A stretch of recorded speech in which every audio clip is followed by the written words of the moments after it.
So then me and my wife started doing something. We decided that we would read through the Bible chronologically. And we had done other book studies together. We had done like other reading things, but this is the first time where we did that, and immediately I felt like my knowledge and her knowledge just exploded. And when I say exploded, I mean like I thought I was way up here because I got all these degrees and certifications. And then I realized I was actually way down here. But after reading through, I feel like I'm back up there now. So now I consider myself an expert now. It's like, but that's that mindset. And I remember one other event that I just want to point out because I thought it was amazing. After we had read through the first time, we started reading through the second time, and my wife starts writing down everything that we were reading and making almost like, even though she wouldn't call it this, almost like her own commentary and timeline and notes. And so instead of just reading it together, like we would read it and then reread it and clarify to make sure that we got the good notes. And we got about 4 months into it, and we were visiting her parents. And her father is I didn't have the best family background. She had an amazing family background. Her father was a former music minister at several churches growing up. Her mom was always heavily involved.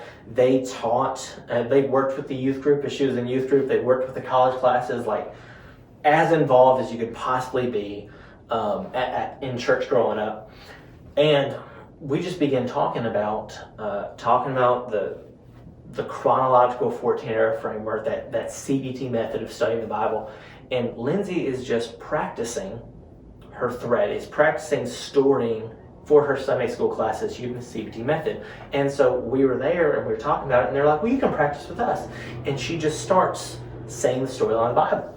And as she's doing it, I'm not feeling very emotional at all whatsoever because we've practiced and I've heard her do it before. I'm thinking like, I wonder if she'll remember that detail. Like, let's not get these two names mixed up. Is she going to mention that story or not?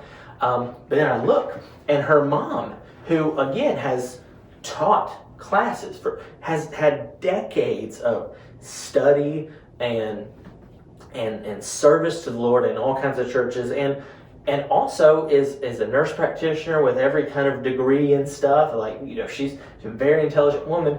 She's listening to her daughter go through this story, and she's crying. And the reason why she's crying, like, Lindsey had to stop before she even finished the story because she's like, my daughter knows more about the Bible than I do. Mm-hmm. And so just in a very short amount of time, Lindsey had leapfrogged her mom in knowledge of Scripture. And shortly after that, and I still get texts and messages here once in a while. If they have a question about the Bible, they'll text or message me and Lindsey, because on this chronological approach, it works.